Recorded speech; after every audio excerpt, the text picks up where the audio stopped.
Pues buenas tardes y bienvenidos al CAUM.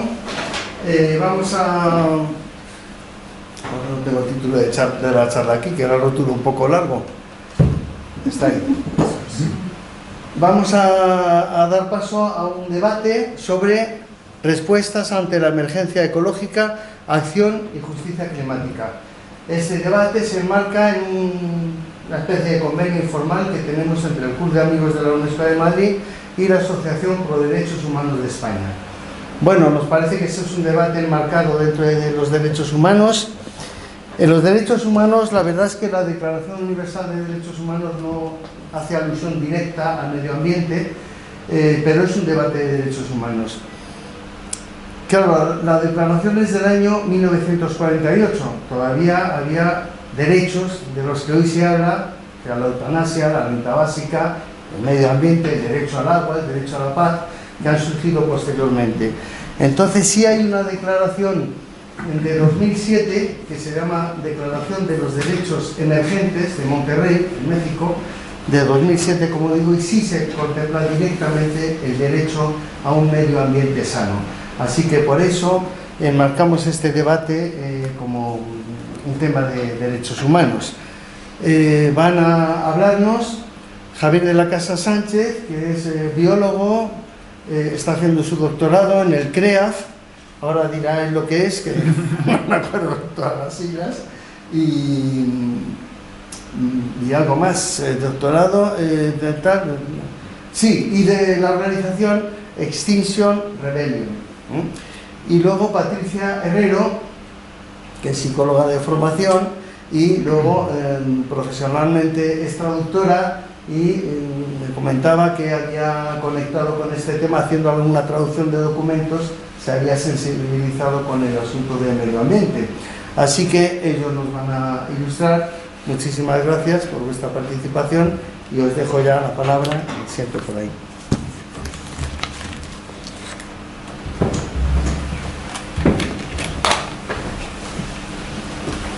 Pues hola, buenas tardes. Yo soy Javier de la Casa y bueno, llevo tiempo ya colaborando con movimientos que abogan por la justicia, por la acción climática, y bueno, la verdad es que estoy tan perdido como vosotros seguramente. Es un camino que no siempre tiene respuestas, pero bueno, si estoy aquí hoy también es un poco para compartir la experiencia de estos que llevamos viviendo en cuanto a este activismo. También vengo con el nombre de investigador quizá. Yo soy biólogo y trabajo con temas de cambio global, y bueno, también estamos viendo momentos sin precedentes y creo que es importante conocer bien lo que está ocurriendo para poder actuar con cabeza. La charla que venimos a presentar se llama Respuestas frente a la emergencia ecológica, acción y justicia climática. Y bueno, voy a empezar hablando yo y luego mi compañera Patricia va a comentar y va a contar más sobre Extinction Rebellion y va a entrar más en detalle sobre este concepto de justicia climática. Bueno, aquí hay un vídeo que se ve ahí, ¿no? ¿Se va a ver? Vale, bueno, si no se ve lo cuento. Habla más alto porque yo creo que para la grabación a lo mejor... ¿Sí? Si puedes, ¿no? Está perfecto. Sí, está bien. Bueno, no sé si habéis visto la película del odio, La Haine. ¿Alguien ha visto esa película? No. Hay una escena, como un poco... Luego ahora, es que no se puede ver el vídeo, pero bueno. Una escena que habla de un hombre... Es YouTube.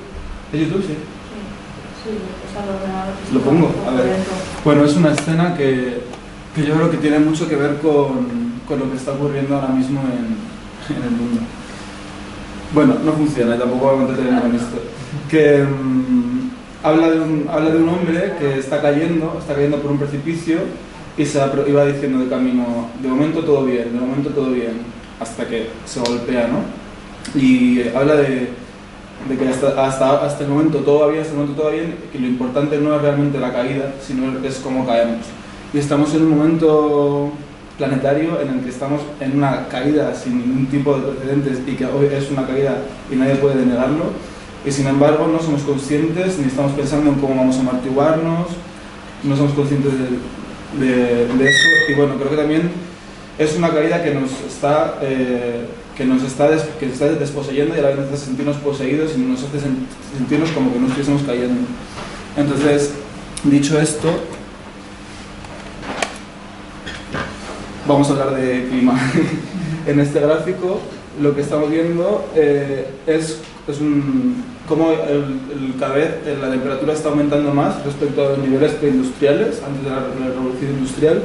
En este gráfico vemos en rojo cómo cada vez se va haciendo más fuerte la temperatura y cómo eso está relacionado con el aumento de partículas por millón de CO2, que va aumentando y no tiene ningún freno a pesar de todos los intentos que se han hecho para pararlo. Por ejemplo, aquí tendríamos el Acuerdo de París en 2015, que se supondría que sería algo como que frenaría esto, pero sin embargo vemos como que la tendencia es para arriba.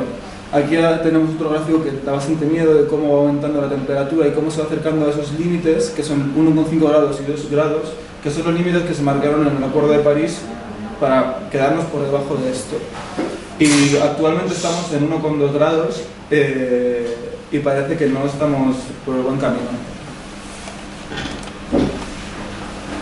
En el mejor de los casos que se contemplan en todos estos acuerdos intergubernamentales y paneles de expertos, en el mejor de los casos nos quedaremos en un 1,5, que como podéis ver es muy por encima de lo que estamos ahora y es un escenario que tiene muchas consecuencias y después vamos a hablar un poco más de las consecuencias de este aumento de temperatura, pero es que ni siquiera estamos en el mejor de los casos. Con las políticas actuales estamos dirigiéndonos a un abismo en el que la temperatura puede aumentar 3 o incluso 4 grados por encima de lo que son los niveles industriales y eso va a tener consecuencias espantosas. Para entrar un poco más en detalle, best case escenario, el mejor escenario es este azul que vemos aquí, que es el que se nos quedaría más o menos alrededor de 1,5 grados y eso es la temperatura que está aumentando. Y para verlo, en vez de mirar la temperatura, mirando qué tendríamos que hacer con el dióxido de carbono que estamos emitiendo, vemos que hay que reducirlo, y no solo reducirlo, sino llegar a un nivel cero neto, es decir, que lo que la Tierra es capaz de almacenar, ya sea por vía natural o por vía artificial, se compense con lo que se emita, y más adelante esto tiene que ser un balance negativo, tiene que haber más de lo que se esté extrayendo y almacenando que de lo que se esté emitiendo.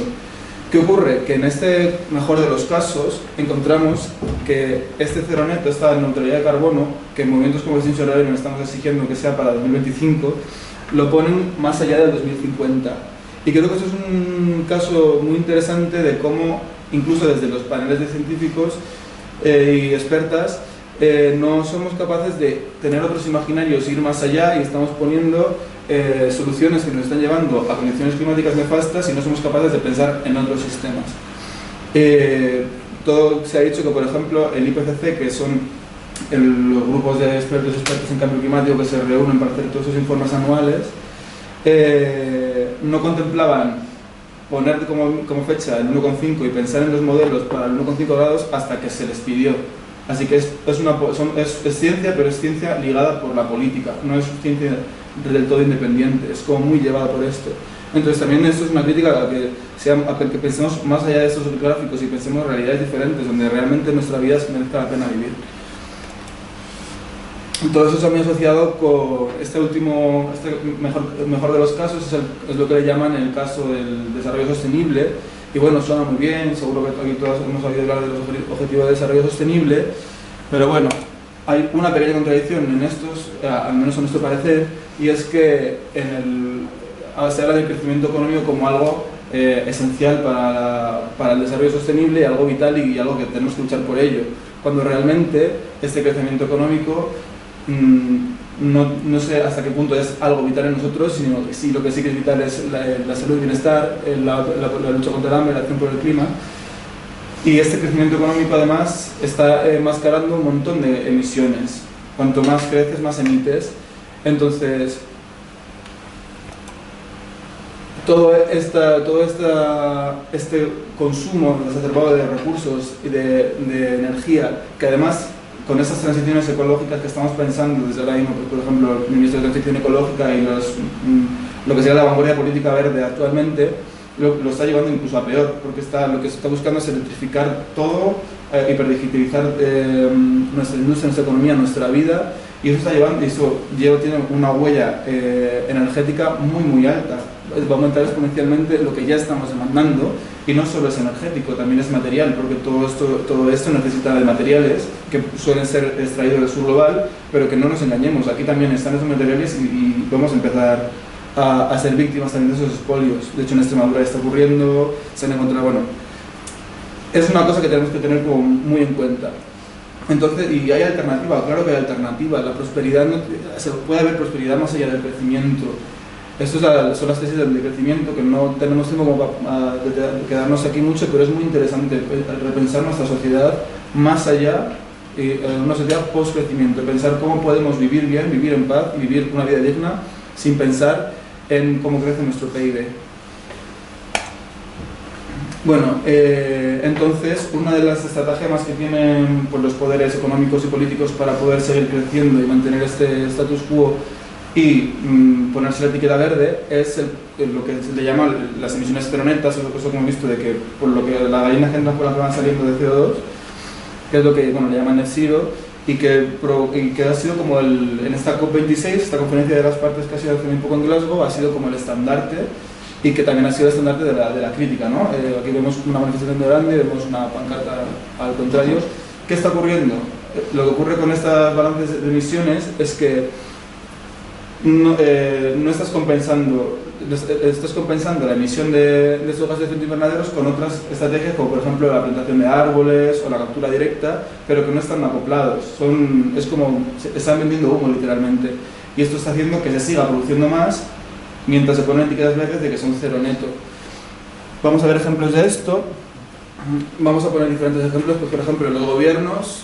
Un ejemplo aquí, la Unión Europea se compromete a llegar, hace poco se comprometió a ser carbono neutral para 2050. ¿Qué estrategia va a usar para poder hacer esto? Bueno, pues que las emisiones que están deslocalizadas y que no son dentro de las fronteras europeas, pero que sí que son pues, por sus relaciones coloniales con otros países o porque tienen deslocalizadas sus empresas, esas emisiones que están en otros países no cuentan y son gran parte de las emisiones. Entonces, con estas estratagemas también la gente puede lavar, los gobiernos o la Unión Europea puede lavarse la cara diciendo esas cosas cuando realmente no están haciendo nada. Por parte de las empresas es muy normal que incluso vemos a grandes petroleras como Total o BP diciendo que van a ser carbono neutrales. Aquí tenemos el caso de Amazon. En este caso lo que hacen es que obviamente no van a dejar de emitir combustibles fósiles, se dedican a ello. Lo que están haciendo es gastar un montón de dinero en compensarlo, y esas compensaciones son absurdas. Ahora vamos a ver algún detalle, pero voy a centrarme también en lo que hacemos nosotras, personal y voluntariamente. No sé si alguna vez habéis ido a alguna aerolínea a comprar algún billete de avión y ponía que podéis dar como 2 euros así para vuestra huella de carbono. Todo ese dinero va para proyectos que también hacen esto mismo para compensar la huella de carbono de las aerolíneas, y que realmente vuelve a ser lo mismo. Vuelve a ser proyectos que no se pueden comparar. No existen, aunque hay como esfuerzos para que esto sea más comparable y esto sea tangible, lo que realmente es una maquinaria que lo que está haciendo es poder seguir emitiendo gases con excusas baratas para esto. Y una de las cosas más terribles que podemos encontrar es la plantación de árboles. El árbol como el salvador de todo, plantar árboles, hay un montón de... Como el árbol no va a salvarnos de nada, es verdad que los bosques son muy importantes sumidores de carbono, pero no es lo mismo. Lo primero, no es lo mismo un bosque que una plantación de árboles, y lo segundo es que se están planteando plantaciones de árboles en lugares donde ecológicamente no son sostenibles, en lugares donde la tenencia del territorio no es suya y están desplazando comunidades. Y lo peor es que con este aumento de temperatura que estamos viendo, los incendios son cada vez más frecuentes, y ese sumidero de carbono es muy frágil. En cuanto se quema se vuelve a liberar. Entonces realmente estamos viendo una época absurda en la que no estamos haciendo nada, y eso se está volviendo en la normalidad. La normalidad es que yo emita, diga que no estoy emitiendo, y esté llevando encima catástrofes naturales a otros lugares solo para compensar todo esto. Por seguir un poco con estas estratagemas a nivel político, también están los mercados de carbono, por la cual los países que más emiten venden lo que se extralimita a sus compromisos a países que están emitiendo por debajo de sus compromisos. que de nuevo esto no hace que se emita menos CO2 a la atmósfera, eso lo que está haciendo es que se cree un nicho de mercado nuevo y que aumente todavía más el CO2 que se emite, y aparte que a veces hay problemas de doble conteo en el cual al final los otros países se salen con la suya porque no se cuenta bien en qué país está reduciendo qué. Y luego otra cosa que también me parece muy importante conocer, porque está moviendo todo lo que es la política climática, sobre todo europea, pero es una cosa que pasa a nivel mundial, es el Tratado de la Carta de la Energía, que es un tratado intergubernamental, sobre todo están países europeos, pero hay países de todo el mundo, por el cual se blindan los poderes de las industrias fósiles. Estas industrias fósiles pueden denunciar a los gobiernos si hacen políticas que contradicen o que ponen en peligro su economía, por así decirlo. Encontramos que países como España tienen como 47 denuncias acumuladas, millones de euros que tenemos que estar pagando simplemente por el hecho de hacer ambiciones climáticas, y también esto hace comprensible que un país o que de repente no quiera proponer propuestas ambiciosas a nivel climático, porque es que van a tener un montón de multas detrás, y entonces igual incluso es peor. Entonces no vamos a entrar mucho en detalle con la Carta de Energía, pero apuntadlo, leer sobre ello es muy interesante, porque es lo que está es lo que explica actualmente por qué no tenemos ambición climática, sobre todo en Europa, y por qué gobiernos como el nuestro, que podrían ser incluso favorables más o menos a hacer mucho más, no pueden porque están de manos atadas. Otra cosa también, Italia se salió de este tratado y como tiene una cláusula retroactiva, aunque se haya salido, sigue estando amenazada. También por eso los países no se atreven a salir, porque están muy amenazadas, y a no ser que nos salgamos como de forma coordinada todas juntas, esto va a seguir así. Y bueno, hemos estado hablando mucho de grados, y bueno, pero ¿por qué nos tendría que preocupar que haga 2 grados, menos grados, si yo en mi casa pongo el aire acondicionado me da igual darle un clic más o menos? Bueno, pues es que estos grados, esta desviación de la temperatura media del planeta no solo es 1 grado, 2 grados menos de repente, sino que sobre todo lo que va a afectar es a los extremos climáticos. Si bien antes eran menos frecuentes, con aumenta la temperatura cada vez son más frecuentes, y no estamos preparados para tantas bolsas térmicas, para tantas olas de calor. Estamos muy limitadas por nuestra fisiología, y hay zonas en las que la vida no puede no ser habitable. Entonces, aquí lo que nos tiene que preocupar sobre todo es esto, son los cambios en los extremos. Pero no solo eso, sino también existe una cosa que son los ciclos de realimentación positiva. Esos ciclos de realimentación positiva quiere decir que cuanto más aumenta la temperatura, o cuanto más se emite gases de efecto invernadero, se activa un ciclo por el cual este crecimiento no es lineal, sino que es exponencial.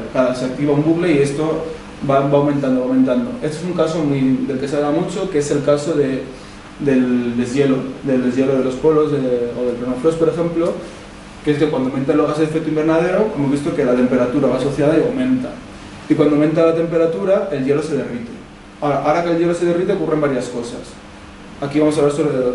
Una es que se disminuye el efecto albedo. El albedo es la capacidad que tiene la superficie, sobre todo que son como de color blanco, para reflejar la radiación y que ese calor se disipe. Entonces, una vez se derrite el hielo, ese calor no se disipa, ese calor se queda en la Tierra y aumenta más la temperatura. Otra cosa que ocurre con el hielo es que se libera el metano, se derrite el permafrost. El permafrost es el suelo que está permanentemente congelado. Es un suelo muy estable.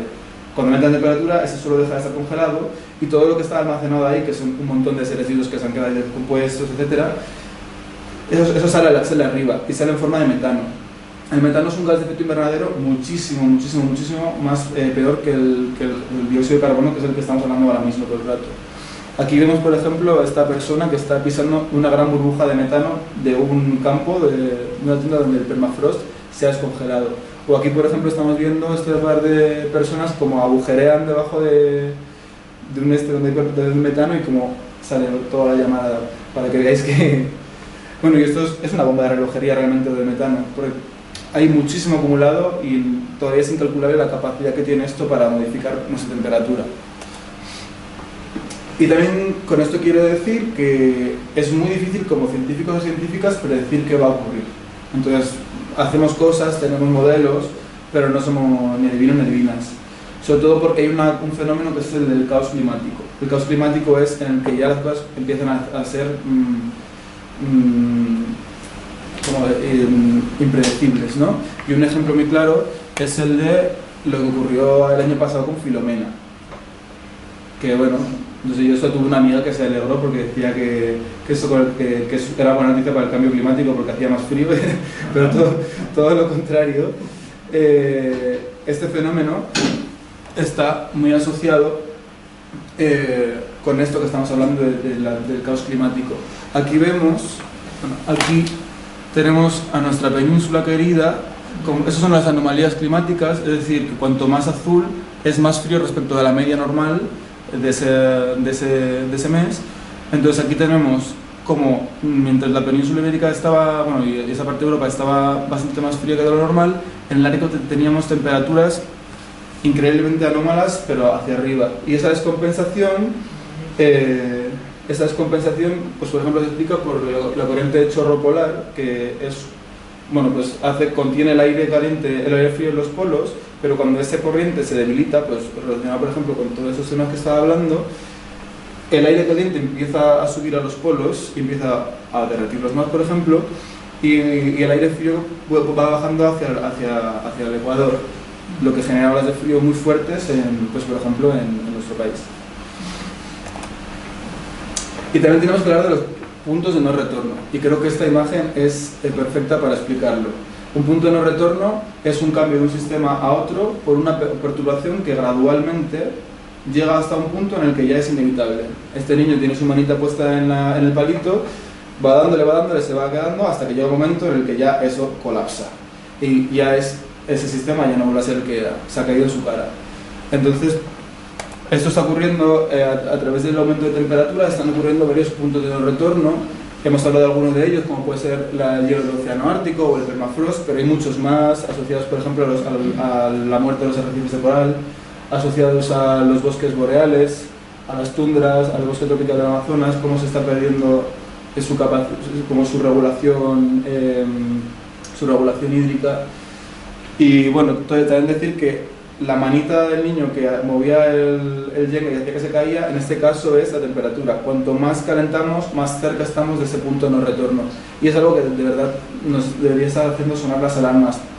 Y no sé, parece que no se habla tanto como se debería de todo esto. Igual también por impotencia o bueno. Y luego nuestra propia Tierra está en un punto de no retorno. Hacia aquí es como el tiempo que está ocurriendo, ¿no? Entonces estamos en un momento en el cual si no actuamos para estabilizar en nuestro planeta, vamos a llegar a un punto de no retorno, en el cual le llaman hot houses, o bueno, no sé la traducción en castellano la verdad, en el cual va a ser imposible salir de esa temperatura extrema de calor, a no ser que haya una perturbación muy fuerte por otro lado, pero estamos en un momento crítico para poder estabilizar la temperatura en la Tierra y hacer que nuestra Tierra sea habitable, porque no creo que las civilizaciones que tenemos construidas actualmente puedan sobrevivir realmente a lo que sería esto. Y bueno, hasta ahora hemos estado hablando todo el rato de cambio climático, pero esto es solo la punta del iceberg. Estamos en un momento de cambio global que va mucho más allá de la atmósfera, del clima y del CO2. Estamos en una crisis energética y de los materiales importantísima. Estamos en la extinción masiva de las especies. La contaminación está llegando a picos que bueno, ahora vamos a hablar de eso. Se está perdiendo el suelo fértil. Hay muchísimas cosas más. Podríamos estar aquí horas hablando de lo mal que estamos, pero queremos hablar de más cosas, entonces voy a ir adelante. Eso es importante porque es un dato que ha salido muy recientemente. Estos son los límites planetarios. Por ejemplo, en mi centro de investigación trabajamos con estos, y que son los límites del planeta respecto a los ciclos biogeoquímicos. Entonces, en estos los que están en verde, los que se quedan por debajo de verde son los que todavía están contenidos dentro de los límites. Por ejemplo, tenemos lo de la capa, todo relacionado a la capa de ozono, la acidificación del océano, que bueno, habría que cuantificarlo de nuevo, pero hay otros que no. Por ejemplo, lo que hablamos de los ciclos biogeoquímicos, como puede ser el del fósforo o el del nitrógeno, donde hemos modificado completamente sus ciclos y esas consecuencias son ya muy grandes. Pero bueno, es que recientemente teníamos una que es la de contaminación por novel entities, que por ejemplo son los plásticos, son elementos que no estaban y ahora están, y que es que ha sido hace nada, ha sido hace menos de un mes, se ha hecho la evaluación y mirad cómo estamos. de bien con al respecto. Esto está hablando de que tenemos microplásticos en todas partes y bueno, y no solo microplásticos, todo lo demás, pero de lo que más habla de microplásticos, los microplásticos han llegado hasta los glaciares, o sea, es una cosa increíble. Luego, hablando de la extinción masiva de las especies, estamos en un momento sin precedentes. Parece mentira que estemos viviendo una de esas etapas que yo en la carrera y en el colegio estudiaba, como la extinción, no sé qué y tal, pues estamos sumergidos nosotros mismos en una de ellas. Actualmente la tasa de extinción de especies es entre 1000 y 100.000 veces superior a la tasa de fondo, que es lo que geológicamente se ve entre extinción y extinción. Y bueno, no sé, tenemos dentro de los vertebrados casi la mitad por ejemplo, casi más del 75% de los anfibios están amenazados, casi la mitad de las aves, más del 60% de los mamíferos. Estamos en una situación muy crítica en cuanto a la biodiversidad. Y no nos debería preocupar la biodiversidad porque nos gustan los animales, nos parezca buenísimo el koala, sino porque realmente somos seres ecodependientes. Y de la biodiversidad y de los ecosistemas nos nutrimos, sacamos el agua, sacamos los alimentos, nos curamos. Aunque ahora mismo vivimos una sociedad que nos parece que nos separa y nos busca separar de todo esto y parece que nos nutrimos del supermercado y nos curamos en la farmacia, etc. Todo esto incluso tiene una base natural. Entonces tenemos que tener muy en cuenta que esto no lo hacemos por salvar al koala porque es monísimo, sino lo hacemos por nosotras mismas. Que también lo puedo hacer por el koala porque es monísimo, sí, pero esto es una lucha por nuestra vida también. Somos ecodependientes y necesitamos proteger lo que tenemos. Luego también, además de codependientes, somos interdependientes entre nosotras. Entonces también tenemos que tenernos en cuenta y hacer comunidad y buscar por ello, porque somos seres sociales. Hablando de estos servicios que nos proveen los ecosistemas, uno de ellos es la protección frente a las zoonosis, que son los contagios entre animales y humanos. Y bueno, pues toda la deforestación, las perturbaciones de los ecosistemas hace que los animales entren más en contacto con los seres humanos y que produzcan cosas como presuntamente lo que ocurrió con la COVID. Entonces, bueno, que tengamos en cuenta esto porque nuestra salud está muy amenazada. Probablemente haya cosas nuevas por venir y aunque esto no esté tan relacionado con el cambio climático, sí que está relacionado con este sistema horroroso en el que estamos inmersos, que es la crisis de los antibióticos. Actualmente la resistencia a los antibióticos es muy fuerte, cada vez más difícil hacer tratamientos y esto, si estamos llegando a un punto en el cual no vamos a poder tener, estamos con alternativas a los antibióticos, pero estamos llegando a un punto en el que va a ser difícil hacer cualquier tipo de práctica para que antes eran necesarios los antibióticos. Y esto no solo es porque tomamos malos antibióticos nosotras o porque el doctor o la doctora me recete mal porque yo tenía un virus y no una bacteria, sino también es por el sistema capitalista productivo de alimentos que tenemos, en el cual cebamos a los animales con antibióticos y eso va al medio ambiente y eso genera una presión selectiva y las bacterias más resistentes son las que se quedan en el ambiente, y porque las propias industrias farmacéuticas hacen, en algunas zonas, no en todas, hacen vertidos y esos vertidos están cargadísimos de antibióticos. Entonces que tengamos también eso en cuenta, que la responsabilidad no solo es nuestra. Y hablando de estas macrogranjas, el sistema alimentario que tenemos es asesino y es más bien suicida con nosotros mismos.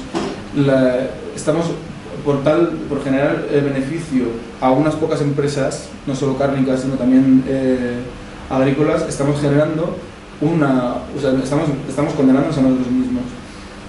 La contribución de la carne, por ejemplo, de las macrogranjas al cambio climático es enorme. Y no solo en la ganadería intensiva, también en la extensiva. Aquí la ganadería extensiva es verdad que tiene otra cultura, pero por ejemplo todo lo que se está haciendo en el Amazonas de deforestación para hacer ganadería extensiva con vacas, eso también es ganadería extensiva y tiene un daño ecológico muy fuerte. Entonces no es tanto las etiquetas, es como ver la cosa en concreto y ver si realmente tiene un sentido ecológico o no. Y tenemos que pensar en cómo nos alimentamos.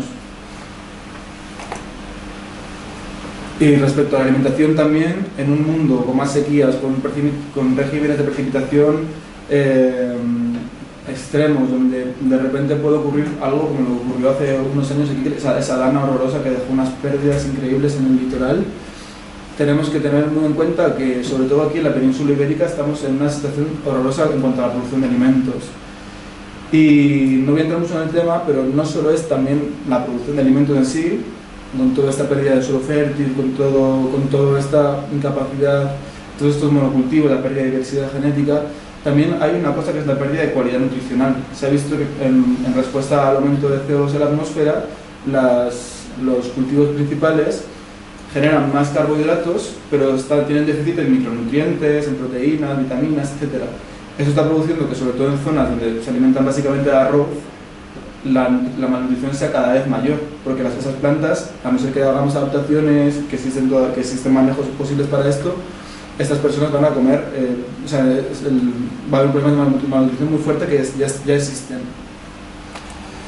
Y bueno, todo esto todo este escenario nos lleva a pensar claramente que más allá de lo que ocurre en la naturaleza, nosotros como seres sociales, si nos sube el precio del pan, si no podemos comer, ¿qué va a ocurrir? Conflictos, migraciones. Entonces, que tengamos muy en cuenta que lo que estamos viendo actualmente es el caldo cultivo perfecto para el fascismo, para una autoritariedad que prohíba y violente y genere un espacio en el que más o menos se pueda generar una falsa seguridad de Estado. Entonces, bueno, tampoco quiero hablar mucho del tema, pero toda la crisis relacionada con migraciones asociadas al clima cada vez es mayor, al clima y al medio ambiente en general. Y que aquí en la península ibérica probablemente seamos de los países con más tendencia a migrar masivamente fuera de aquí. Pero bueno, este era el vídeo que os estaba poniendo. Como vemos, hasta el momento estamos de plena caída. O sea, no hay que negarlo. Puede haber buenas noticias, porque por supuesto que las hay, pero hay que ser claros con lo que está ocurriendo, y es que estamos en pleno declive. Entonces ahora que quiero dar un momento, no sé cuánto, ahora vemos para reflexionar, en la que puede ser vosotras mismas, o si queréis hablar con la persona al lado, como estéis más cómodas, reflexionáis cómo proyectáis vuestra vida y la de vuestros seres queridos, como de aquí a 5 o 10 años, como queráis vosotras. Y nada, en un momentito pues seguimos con la charla.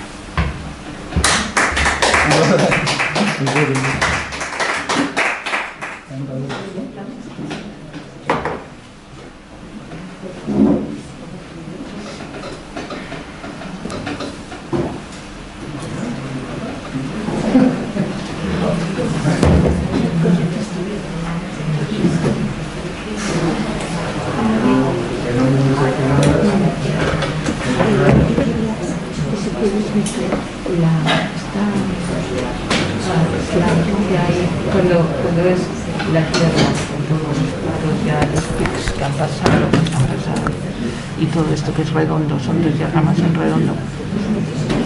¿Al principio? No, en el medio, que tienes, ves la Tierra en el medio, y entonces tienes como conos diciendo dónde se ha pasado ya los límites de unas cosas y otras. Es que en la presentación que nosotros hicimos no teníamos esa slide, es que es estupenda. Sí, te la paso, claro. Te la paso. Es muy fácil. Pues nada, pues a ver si lo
Para mí es un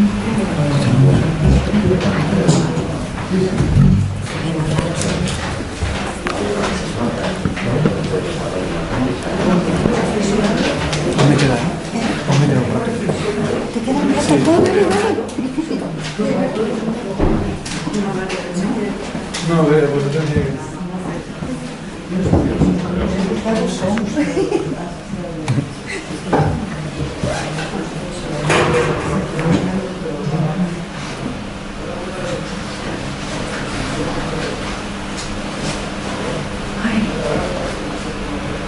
Bueno,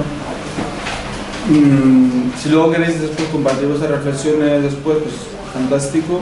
A mí, por ejemplo, una cosa que más me afecta de todo esto es que o sea, me incapacita para pensar más allá de, no sé, 3 años, 4 años. Es una cosa que no sé, aparte como que me pongo a imaginar lo que yo imaginaba previamente y lo pongo en mi carne ahora y ya como que desapareces como una ilusión, un espejismo. Entonces creo que es importante que nos demos tiempo para pensar 1000 cosas, no solo esto. También podríamos haber hecho un ejercicio un poco más positivo y pensar cómo nos gustaría que fuese el mundo dentro de 10 años. Pero bueno, creo que pensar es súper importante y creo que os invito a que os dediquéis unos 10 minutos al día o así para pensar en cómo esta crisis ecosocial se implica con vuestras vidas, que al fin y al cabo es por lo que estamos aquí viviendo, por nuestras vidas y la de la que queremos. La parte esa que has puesto de reflexionar, si le das a la anterior,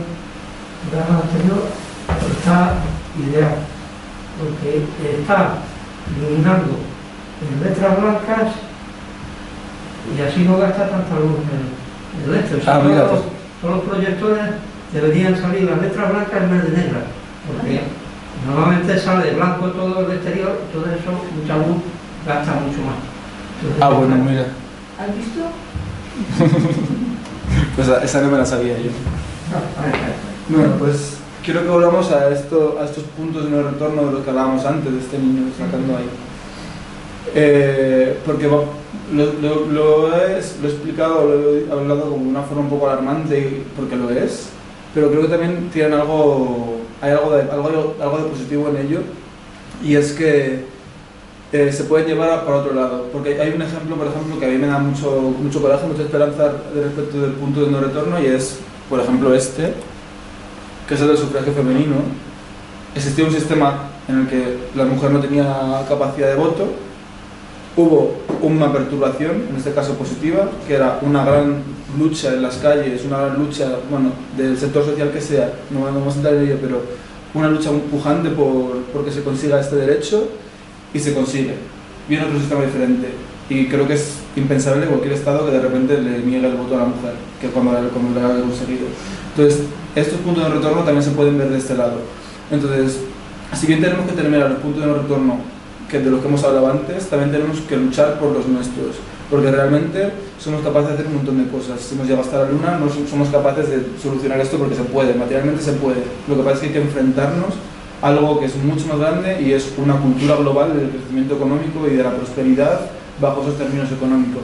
Pero tenemos la capacidad de hacerlo, y lo que tenemos es luchar, no sé cómo, estoy igual de perdida que vosotras, igual, no sé, he pensado más, he pensado menos, pero no sé la respuesta, no sé las claves, pero lo que tengo claro es que no me voy a quedar sentado. Entonces, bueno, hasta ahora, ¿qué se ha estado haciendo? Pues hemos estado votando a partidos que parecía que decían algo, hemos pedido firmas en Change.org para salvar el pinar de no sé dónde, hemos hecho manifestaciones masivas también, pero bueno, al fin y al cabo el sistema nos come, nos asimila, y tenemos que ir mucho más allá de ello. Por eso, como que desde Extinction Rebellion lo que abogamos es por la desobediencia civil. Entonces basta el momento de esperar, y esa esperanza falsa que consiste en quedarse sentado esperando que alguien nos salve. Nosotras somos quienes tenemos que sacarnos de esto. Somos el sujeto de este cambio, pero hay muchos más sujetos, y hay que también ser interseccionales y ver que hay que luchar por esa interseccionalidad entre, bueno, 1000 cosas que tampoco da mucho tiempo hablar de ello, pero cuando se acaba la esperanza es cuando comienza la acción, y para eso estamos aquí.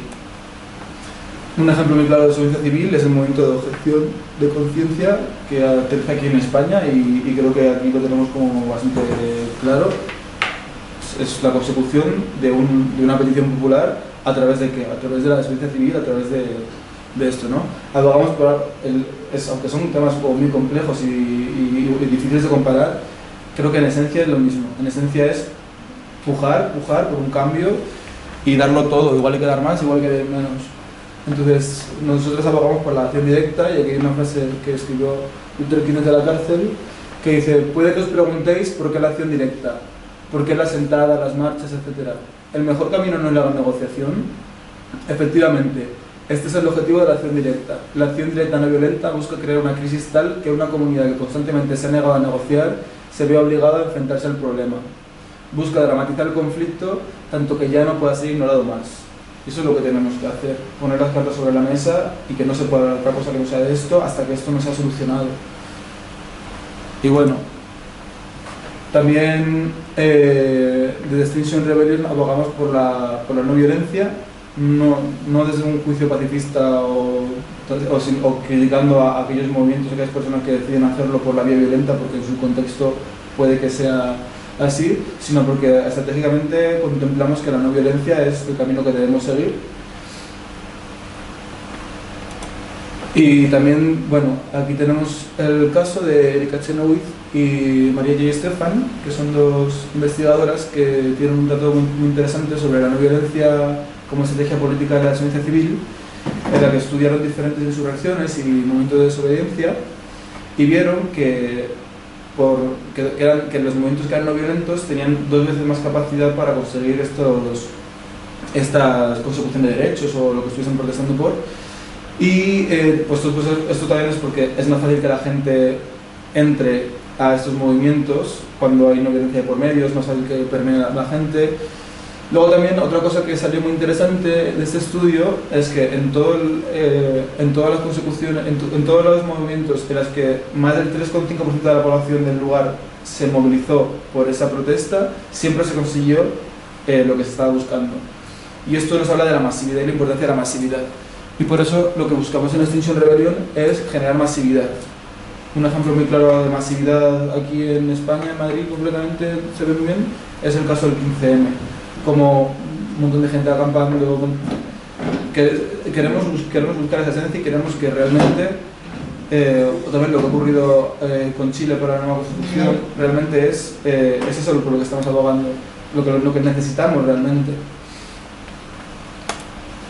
Y bueno, también por poner más ejemplos y un poco más aterrizando lo que sería la ecología, si queremos verlo, aunque esto no es una cosa de ecología ni de medio ambiente, es una cosa de todas las aristas de todos los problemas del mundo. Realmente estamos colapsando a todos los niveles. Aquí tenemos más ejemplos de protestas masivas que realmente consiguieron lo que pedían esta reciente de 2020. Y bueno, también por aterrizar un poco los pies en la tierra, nuestra lucha es bastante compleja, porque si bien es cierto que en muchos de los casos que hemos visto era muy claro quién era la persona desfavorecida y era muy claro la forma de luchar y era más fácil como conseguir esto, aquí tenemos un problema, esto es un problema global, entonces no vale que un país se comprometa a algo cuando el resto no, entonces hay que generar esa globalidad y esa conectividad que se puede. Y luego también es que muchas de las personas, no todas, el cambio climático, esta crisis afecta a todo el mundo, pero no por igual. Y las personas que están completamente poseídas, esas seguramente de esas ya se están luchando, esas ya se están asesinando, y esas sobre todo están en el sur global, pero aquí también somos igual de víctimas, quizá con otro papel, pero tenemos una conciencia como de que no es un problema que vaya con nosotras o estamos disfrutando la caída. Entonces, bueno, también es una cosa que tenemos que tener en cuenta, que es difícil hacer que la gente reaccione cuando sus bienes materiales y su status quo está mantenido por los estados, por ejemplo. Y bueno, también hablar de que también desde aquí tenemos como incluso hasta una obligación moral de estar haciendo lo que hacemos, porque en otros lugares los asesinatos a personas que están movilizándose por todos esos temas está a la orden del día. Entonces creo que es importante que aunque sea un caso de solidaridad, como que hagamos algo, porque no, o sea, si queréis pues como parar un poco lo que está ocurriendo aquí, pero se pone la carne de gallina, como el precio de la vida en ciertos lugares y el privilegio que tenemos aquí, y no solo es un privilegio que nos maten, sino también es una potencialidad para realmente hacer un movimiento grande, porque aquí bueno, hay mucha represión política, incluso ahora está empezando a haber más represión política a gente que hace cosas medioambientales, pero no es nada comparable. Entonces tenemos también como esa responsabilidad global, yo creo. Luego también quería hablaros de... se me ha ido. También quería hablaros de Patricia va a hablaros ahora de Extinction Rebellion, pero yo quería hablaros de un movimiento hermanado con Extinction, aunque es independiente, que se llama Rebelión Científica, o Scientist Rebellion, que bueno, estamos organizando una gran movilización, vosotros que existéis en sobre todo orientado a gente que de la universidad, de la academia, investigadores, estudiantes. Queremos hacer grandes ocupaciones en universidades, queremos hacer una gran huelga, todo esto para abril, porque es cuando se va a anunciar el próximo informe del IPCC, que por cierto, los de Scientist Rebellion filtraron antes de que los políticos lo maquillasen, y lo tenéis acceso, ahora os lo puedo pasar si queréis. Y bueno, creo que es el momento de actuar también, y que desde la ciencia no solo hacer informes, sino ir más allá de la academia y protestar. Entonces yo pues estoy muy contento porque participé en la primera, igual me estoy equivocando, pero según es la primera acción de sociedad civil protagonizada por científicos y científicas, y que fue durante la COP26 en Glasgow, en la que bueno, bloqueamos uno de los puentes. Tampoco fue una acción muy glamurosa, pero bueno, fue muy bonita porque también ayudó mucho a crecer este movimiento. Y bueno, nada más como hablaros de que está creciendo mucho y que vais a conocer, y sobre todo en la universidad vais a ver mucho de esto en los próximos meses. Y nada, quería despedirme con esta frase que es de Murray Bookchin, que dice que si no hacemos lo imposible nos acabaremos enfrentando a lo inimaginable. Entonces actuemos ya, hagamos esto que nadie imagina, imaginemos que también es un acto político y actuemos. Y os dejo con Patricia. Aquí está.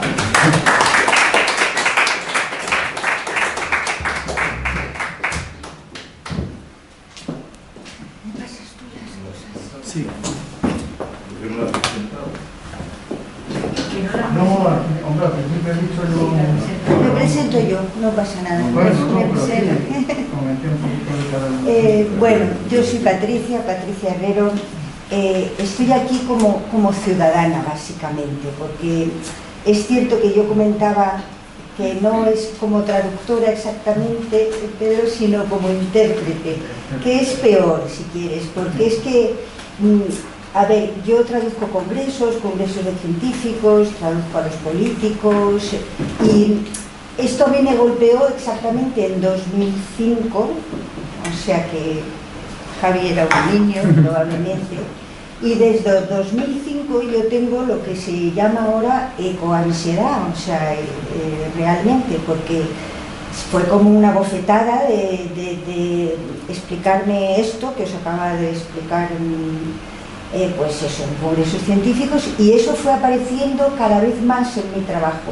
O sea, yo empecé a hacerme el típico glosario en aquel momento de permafrost y tal, y ese glosario ha ido creciendo, que ya ocupa páginas y páginas, porque es un tema que en mi trabajo, yo sigo trabajando, cada vez está más presente. Y por eso yo no entiendo cómo es posible que estando tan presente en muchísimos temas, está presente en la política, está presente en la agricultura, está presente en el turismo, todo el mundo habla de cambio climático y nadie hace nada. Entonces, bueno, es bastante terrorífico. Entonces, bueno, yo también había escogido esta misma, pero simplemente para deciros que las COP se llevan reuniendo, la última en Glasgow es la 26 años. Llevan hablando y las emisiones no paran de subir, es decir que es un acto inútil, vamos, a ojos de un ciudadano de a pie es una cosa absolutamente inútil. Entonces, realmente esto cuando tienes ecoansiedad desde hace 17 años es muy desesperante, ¿no? Pásame la otra que como se me olvidan. Aquí os he puesto un mapa que es interesante. Es el mapa del mundo, un poquito deformado. ¿Por qué? Estos son las 100 empresas que suponen el 71% de las emisiones de gases de efecto invernadero. Entonces, está dibujado el mundo en proporción a lo que emiten. Y es bastante terrorífico ver lo que estamos haciendo. Hay una diferencia evidente aquí, el norte global y el sur global. África es inexistente prácticamente, América del Sur. Estos son los 100, además con nombres y apellidos, porque alguien dijo por ahí que la gente que contamina tiene nombres y apellidos. Este problema lo sufrimos todos y participamos todos, evidentemente, de este sistema económico desenfrenado que está viviendo muy por encima de sus posibilidades y extrayendo todos los recursos como si los recursos fueran infinitos. Pero no somos todos igual de responsables. Aquí vemos que el 71% de las emisiones corresponden a 100 multinacionales. Entonces, ya que hablamos de justicia climática, siempre se está diciendo una cosa que se corea mucho en las manifestaciones, ¿qué queremos? Justicia climática. ¿Cuándo la queremos? Ya. ¿Por qué? Porque hay unas injusticias obvias. Esta es la del norte global y el sur global. Y lo que comentaba Javi antes, las multinacionales de los carburantes fósiles y demás, por ejemplo, en Europa, en casi todos los países europeos, menos Portugal y Inglaterra, pero se lo están pensando, está prohibido el fracking, la fracturación hidráulica para sacar el gas de esquisto, ¿no? Está prohibida porque contamina muchísimo, porque ahí se inyectan toneladas de agua con productos químicos sumamente peligrosos y contamina el agua, contamina la capa freática, contamina los terrenos y además en general se viene acompañada con leucemias, cánceres, problemas de defectos de nacimiento y demás. O sea, entonces está prohibido en Europa, pero ¿qué pasa? Que Repsol, etcétera, etcétera, vamos, todos. ¿Dónde lo están haciendo? En Vaca Muerta, en Argentina, por ejemplo, que ha habido allí un levantamiento importante. Vaca Muerta es un sitio que es casi desértico. Pues nada, allí utilizan todos los recursos hídricos que hay para hacer fracking.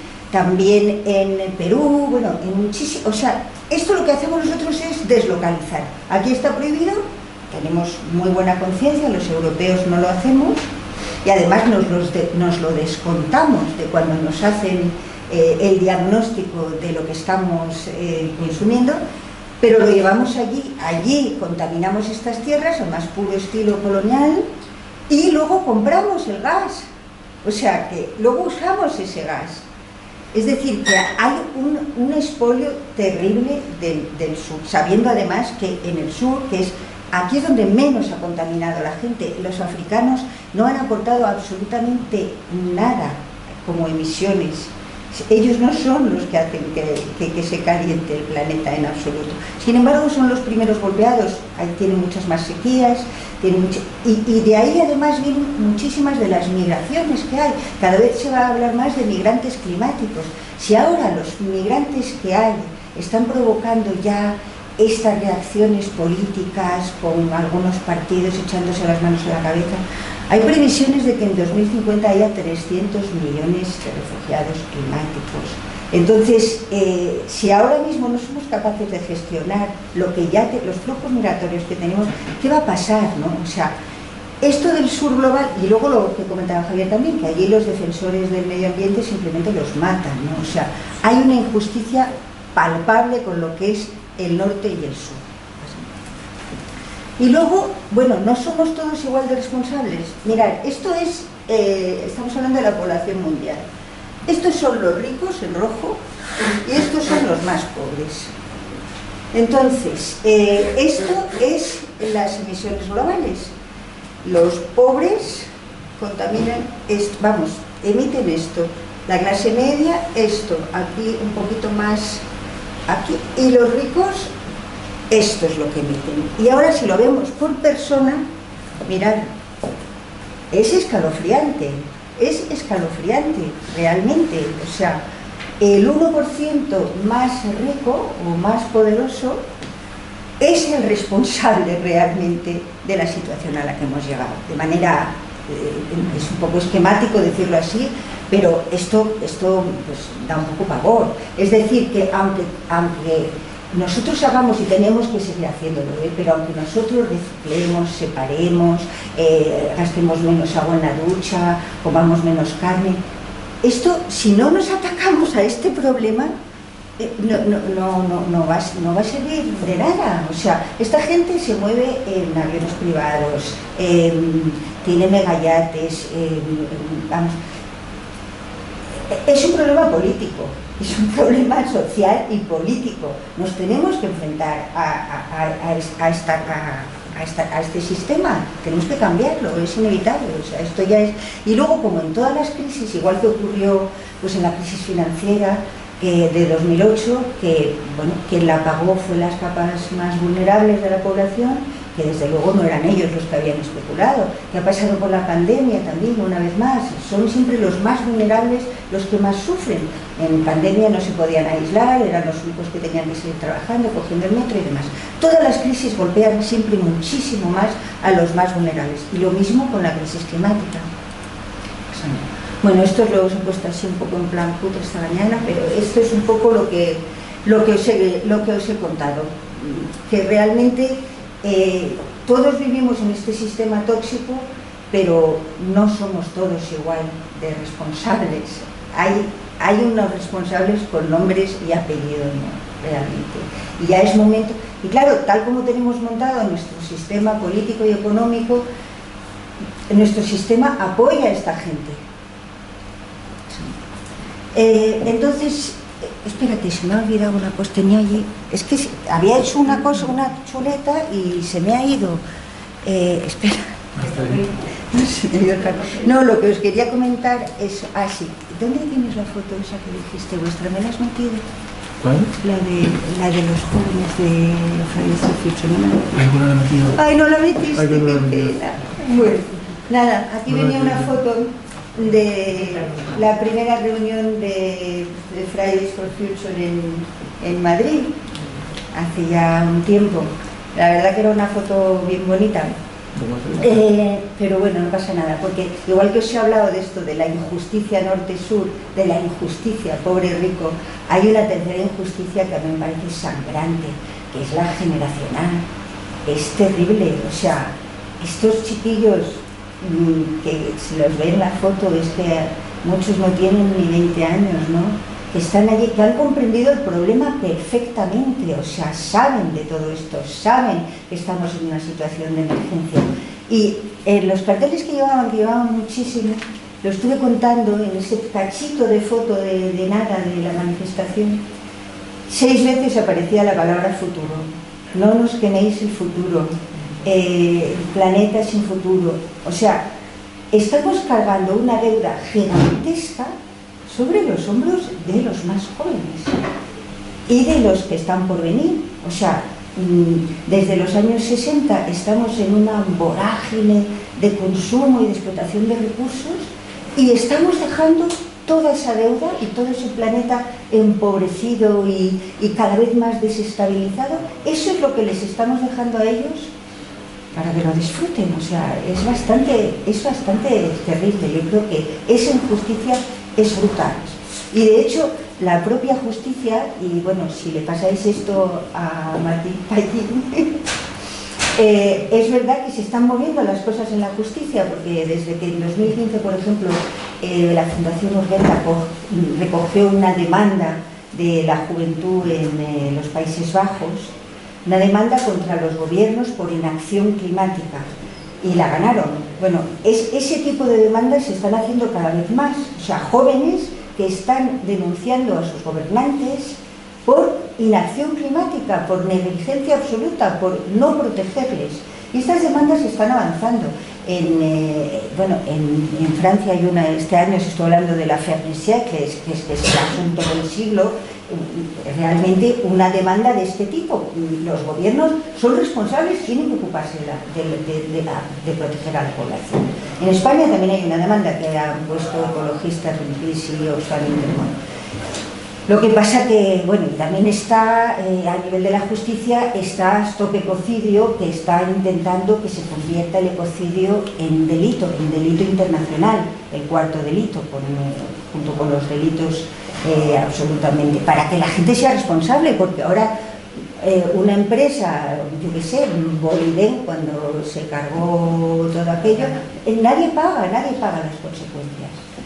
Pero claro, eso está bien, pero la justicia va demasiado lenta. Entonces, bueno, pues aquí retomando un poco lo mismo, que aquí este mural apareció pintado probablemente por Banksy después de la primera acción de Extinction Rebellion en el Reino Unido. Y aquí aparece, pues eso, el simbolito la X de extinción, que de hecho es extinción o rebelión, es decir, o nos rebelamos o nos extinguimos. Así de fácil, nosotros nos rebelamos por la vida, ¿no? Entonces está la X de extinción, que también es el reloj de arena, el tiempo que pasa, tenemos que ir rápido, ¿no? Y bueno, me voy a saltar todo lo de la desobediencia civil, que es fundamental para nosotros, porque ya lo ha explicado perfectamente Javier. Simplemente, vamos, lo consideramos un deber moral, ¿no? El arriesgarnos a, incluso además aquí en esta parte del mundo, pues a una multa o ir a la comisaría, o eventualmente la cárcel, pero es raro, que nos parece que ya que tenemos ese privilegio en el norte, pues nos podemos permitir este tipo de actos de infringir la ley, pero vamos, infringimos la ley no para ganar dinero ni nada, infringimos la ley por el bien común, de alguna manera, por defender la vida. Y la infringimos como, pues, bloqueando una carretera, poniéndose en un puente, atándonos frente a un ministerio, tirándole pintura y luego limpiarnos religiosamente. Sí, somos realmente muy buenos, sí. Este es un ejemplo cuando hicimos lo del puente, ¿no? La acción directa no violenta. Pero bueno, esto pásalo porque ya lo has dicho y yo creo que, bueno, aquí estábamos todos juntos también, y yo digo, no estábamos solo Extinction Rebellion, estaban todos los... Y luego otra cosa que nos caracteriza en Rebelión, Extinción, tenemos que aprender a decirlo en español, que si no la gente no nos entiende. En Extinción o Rebelión es que utilizamos el arte, porque hemos visto que las cifras de los científicos llevan lanzando cifras escalofriantes y claman totalmente en el desierto, nadie les hace caso. Entonces nosotros intentamos remover un poco conciencias, utilizamos teatro, baile. Esto era una ballena, un esqueleto de ballena a escala real de 8 metros que construimos y sacamos en la COP de Madrid. Y bueno, era el Día de los Mares Muertos, lo llamábamos, para de alguna manera mostrar los peligros de la acidificación y del aumento del nivel del mar. Y es un poco eso lo que queremos, de alguna manera llegarle a la gente al alma, conmocionarle, ya que nos hemos anestesiado con las cifras. ¿Te ha saltado? O el de anterior, había otra foto, no me la metiste. No pasa nada, da igual. Había otra foto que os quería enseñar aquí, que a mí me gusta mucho, que es otra de las cosas que hacemos, que es cuando hacemos los entierros con las especies, en que al final acabamos montando un pequeño patíbulo y en 2 bloques de hielo se pone un hombre y una mujer encima del bloque de hielo con una soga al cuello. Es una manera muy gráfica de explicarle a la gente lo que es el peligro del calentamiento. Y bueno, con este tipo de acciones así muy visuales, pues es como nosotros intentamos influir. Entonces, bueno, nosotros teníamos estas 3 demandas que ahora hemos englobado enteramente en la justicia climática, porque es una cosa totalmente transversal a todas ellas. Una de ellas es decir la verdad, pero decir la verdad sobre la gravedad de la situación. Todo el mundo sabe que existe el cambio climático, pero a la gente no le dan datos para que entienda la gravedad. Igual que en la crisis financiera nos estuvieron machacando y todos sabíamos lo que era la prima de riesgo, lo que era el rescate, teníamos, nos habían dado muchísima información, o en la pandemia nos han hablado y éramos todos virólogos. De la crisis climática la gente no sabe nada. Estas cosas que nos ha comentado Javier, la gente no las sabe. Entonces no percibe la gravedad del problema, no percibe lo urgente. Y estamos convencidos que solo una sociedad informada va a ser capaz de acometer los cambios drásticos que se necesitan. Solo así lo vamos a conseguir. Es decir, que necesitamos que se diga la verdad y que los medios de comunicación la digan, que la digan los gobiernos y que lo digan los medios de comunicación.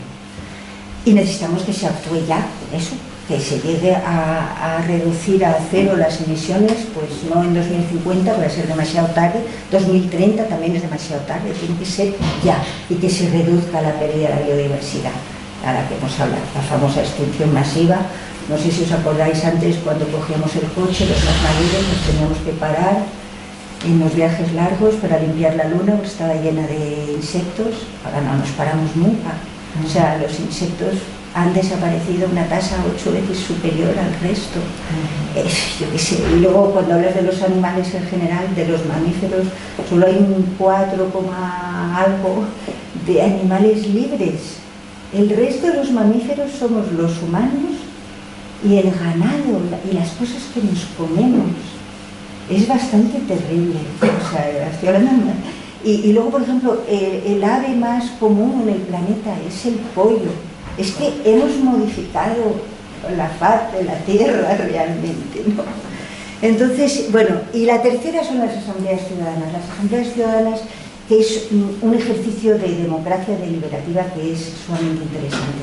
Eso, bueno, aparte de que viene ya de alguna manera se radica en la democracia griega, porque funciona una elección por sorteo, como hacían los atenienses, pero eso es que se escoge por sorteo a 100 o 150 personas, se les plantea una pregunta y se les pide que debatan. Os doy el ejemplo de la Asamblea Francesa, que fue perfecta. Allí se les perfecta en su organización, luego desgraciadamente no les hicieron caso. Pero la pregunta era, ¿cómo reducir de 40% las emisiones de gases de efecto invernadero para 2030? La pregunta muy concreta. Entonces se hace una selección estadística y estratificada en la que de esas 100 o 150 personas hay representantes de todo tipo, hay gente mayor, hay gente joven, hay mujeres, hombres, hay gente de las distintas categorías profesionales, del campo y demás. Es un mini España sería, ¿no? Digamos. Y a esa gente se pasa por un proceso de información con expertos que les cuentan lo que es el cambio climático y demás, de debate en pequeños grupos con facilitadores para que esté repartido verdaderamente los turnos de palabra y que nadie tenga la voz cantante por ser más listo, más sabio, más hombre, etcétera, etcétera. Entonces son realmente debates muy ricos y luego se formulan propuestas que teóricamente deberían ser vinculantes. Bueno, con este sistema, ¿cuál es la ventaja? Para empezar, en el Parlamento, que es la democracia representativa, la que hemos votado, básicamente lo que vemos a los partidos enfrentarse, o sea, lo que quieren es marcar la diferencia, se enfrentan y realmente muchísimas veces no avanzan para nada. Estos 100 o 150 ciudadanos lo que hacen es responder a una pregunta, no dependen de ningún favor político, no esperan una puerta giratoria, no esperan un retiro dorado, están ahí para resolver un problema. Y nosotros estuvimos hablando con dos de los franceses que estuvieron en la asamblea, un par de señores de 50 años, conservadores parecían y tal, que nos contaron cómo les había transformado esa experiencia. O sea, fue primero el relato de la verdad de lo que está pasando, que les conmocionó completamente, y luego se pusieron todas a una, porque la gente cuando le va la vida y cuando le va la vida de los suyos, está totalmente dispuesta a integrar distintas ideas y a funcionar de manera eficaz, que es lo que hace falta ir rápido. Ahora no podemos estar cambio de partido y lo que ha hecho el otro, tiro todo lo que ha hecho el de atrás, que es lo que le está pasando a la democracia, que está llegando a una... No se trata de sustituir a la democracia deliberativa por la representativa, se trata de que la complemente realmente. Por ejemplo, en Irlanda, gracias a este sistema, consiguieron superar el bloqueo con respecto al aborto, no se ponían de acuerdo. Sin embargo, los ciudadanos sí que se pusieron de acuerdo y a partir de ahí se votó la ley.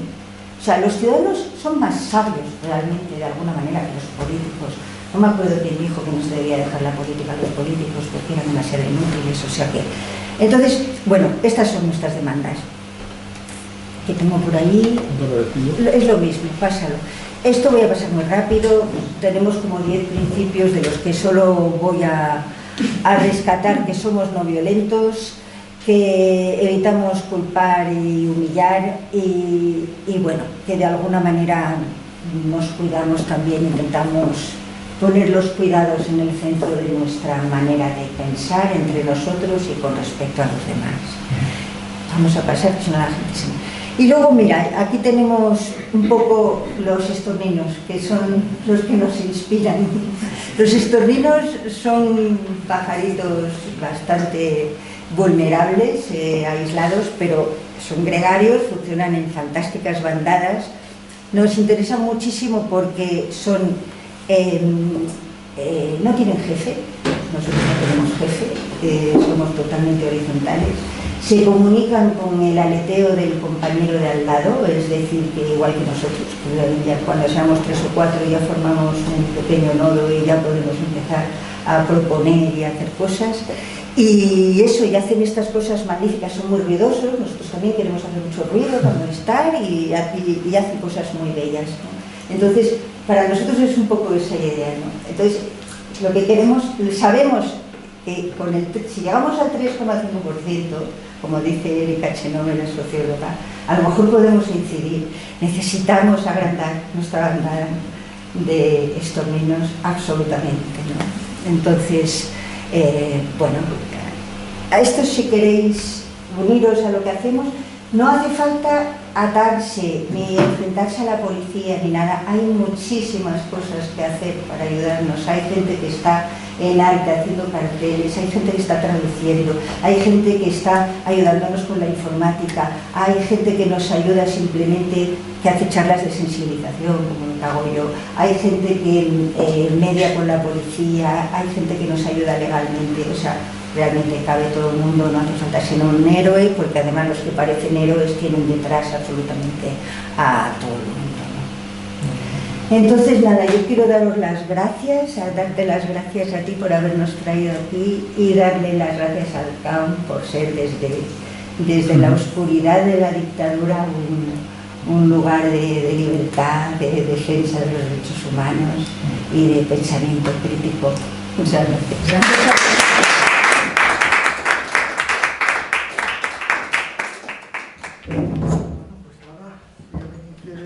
Plantear alguna cuestión, pregunta, reflexión para compartir. ¿Alguien